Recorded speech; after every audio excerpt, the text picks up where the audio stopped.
What's up, y'all? It's Carla, aka Seela the Poet. Happy Sunday. How's everybody doing? How's everything going? So, I decided to do a video. Um, I've had a couple of conversations with people online that are anti CRT. So, I decided to do a clip about it. So, and about social justice. So, I am a supporter of CRT and I am a supporter of social justice. I say that proudly.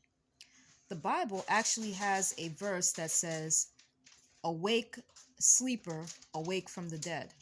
So I have absolutely nothing wrong with being someone who is on quote unquote woke. Because according to the Bible, there's nothing wrong with being woke. There's nothing wrong with being aware. Being woke means socially aware, and that is exactly what I am. So let's talk about what CRT is.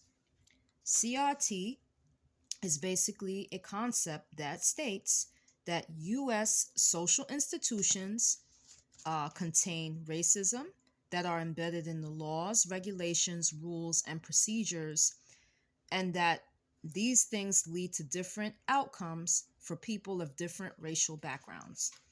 Now, I don't think there's anything wrong with that. CRT, in my view, is definitely truthful. There is definitely a racist history to the United States. This country has racist foundations.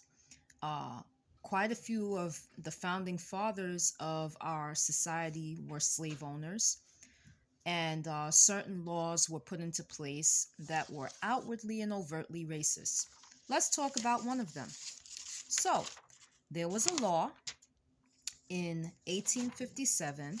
I'm not going to even say a law, but there was a court case called Dred Scott versus Sanford. So let's talk about what that case was. So that case was about, I believe, a black man who was a freedman, and then his status of being a freedman came into question in regards to a slavery law. So, what the court decided as a result of that case was, and I quote, I'm going to read you the decision of that case. So, the decision of the Dred Scott versus Sanford case stated that the United States Constitution was not meant to include American citizenship for people of African descent, whether enslaved or free, so that the rights and privileges that the Constitution offered could not apply to them. So, that basically meant that no white men of that era had they didn't have to respect any human rights of any black person. Okay, because basically we weren't considered citizens. People of black descent weren't considered citizens, and the Constitution did not apply to us.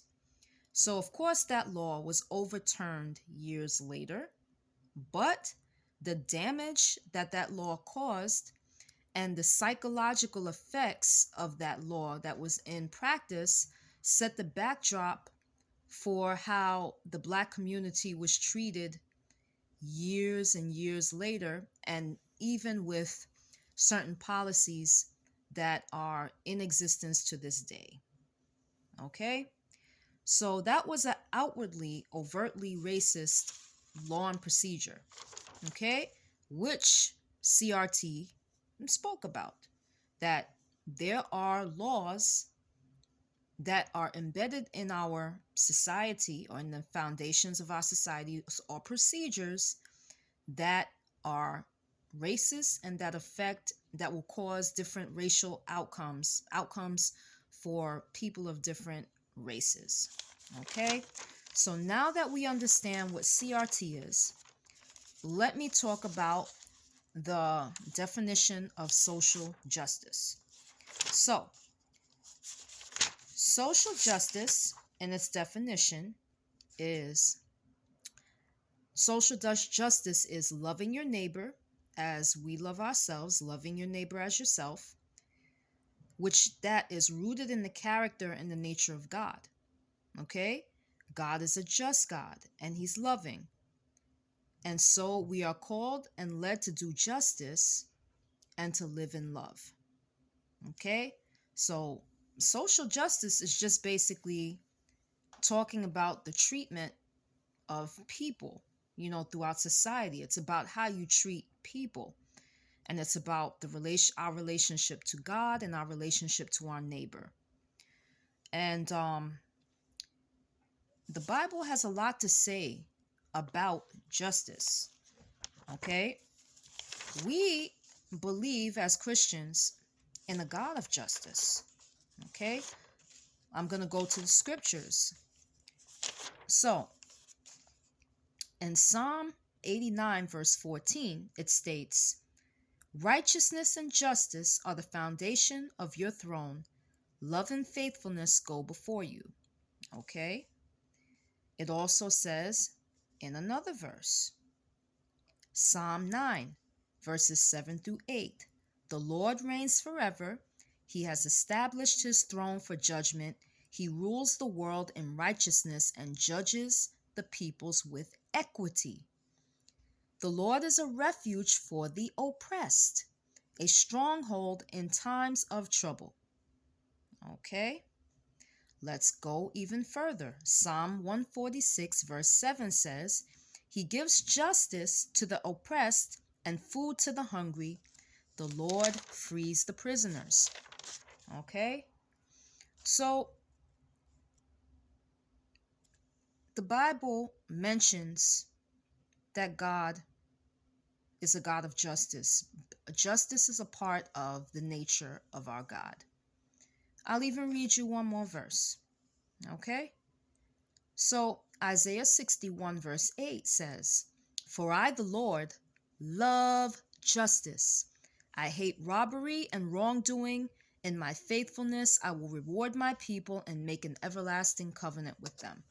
So that's the backdrop, just to show you guys that people who are Christians, and if they read scripture and they look at the foundations of God's character, they will see that not only is God loving, but God also is a God who loves justice.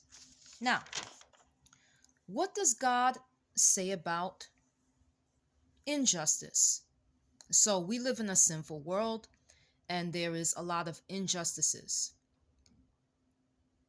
For proponents of CRT and for people that fight for social justice, these are basically people taking a stand against the injustices and the oppression that is done to non-white people of color, people of a different gender, people of a different sexuality, people of different social groups, even disabled people. Anybody who is marginalized and anybody who fits under the category of being oppressed. Okay? That's basically, what I believe what CRT talks about, intersectionality. So intersectionality, let's go to the definition of that.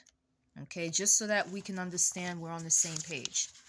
So in CRT, intersectionality is just the idea that there are different forms of inequality and that identity and those forms of inequality are affected by the connections between the different identities, which is race, gender, class, disability, sexuality, whatever.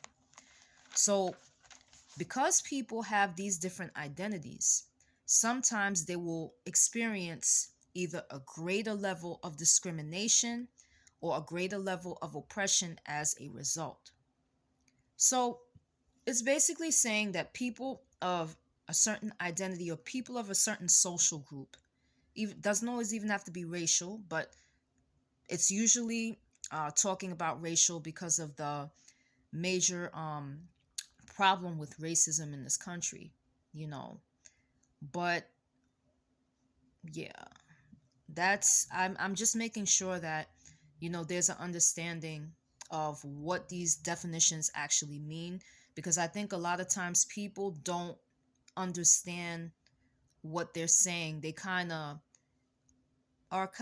maybe one like tunnel minded because of their politics or because of the theology that they grew up being taught. But people have to learn to be objective and kind of think outside of the box.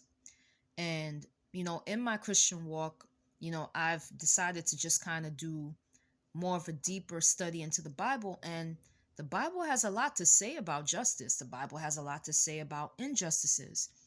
And I just find it deep that a lot of people ignore scripture, ignore what it's actually saying that we as Christians are supposed to be doing. So, what does God say about injustice?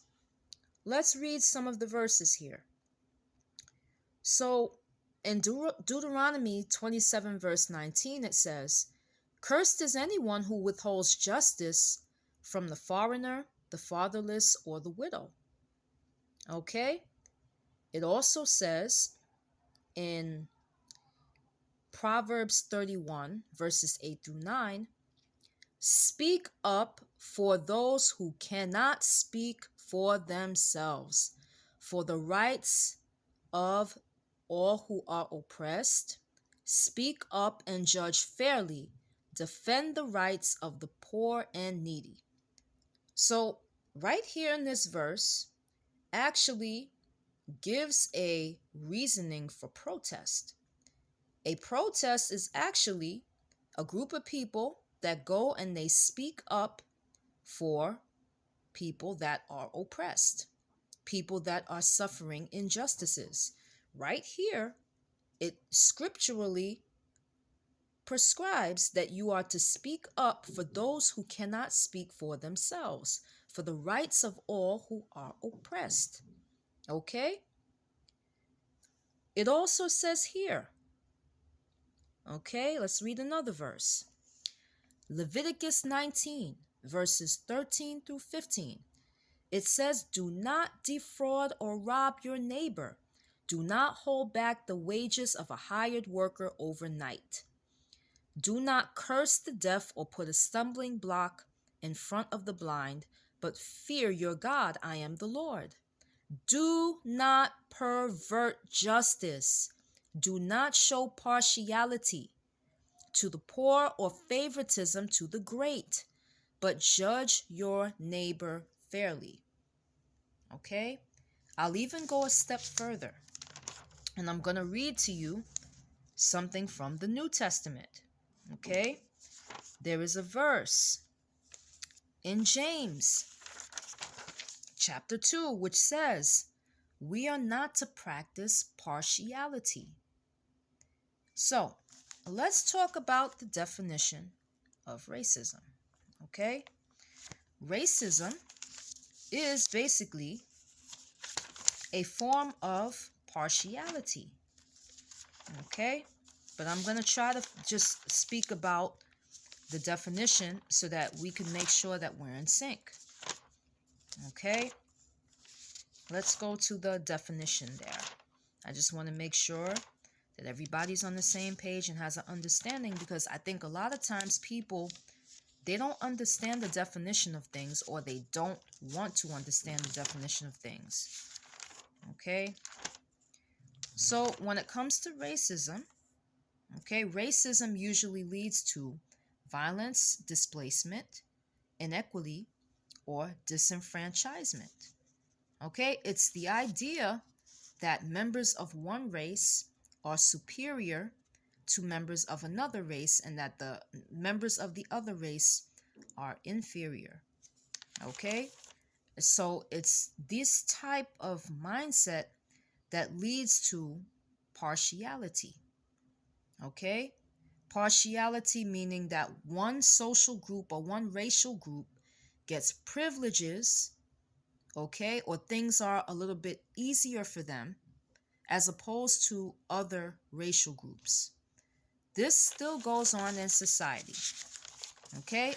I have heard people say, well, Black people aren't oppressed. But when you look at the statistics, overall, there are many statistics out there that that's not necessarily true. We have to ask ourselves, who are the people that are oppressed? What does oppression mean? Okay? And so, let's talk about a couple of statistics that I found. So, when it comes to the poverty rate, okay, it says the poverty rate for Black families is twice that of white families. Okay, 8.1% of the white population is at the poverty level, while 20.7% of the Black population is at the poverty level. Why is there such a gap in between these two racial groups? Okay? We have to ask ourselves, is something like that the result of partiality? Is that the result of racism and discrimination? Is that the result of people being treated unequally and not being given the same opportunities? And according to statistics, that seems to be the case. So right now, I'm going to cut this video short and I'm going to make a part 2. I will try to do this in sections because I know that this topic is a very, very hot button topic. So I feel the need to just break it up. So this was Thoughts on CRT and Social Justice Part 1. Part 2 will be coming up shortly. All right, peace.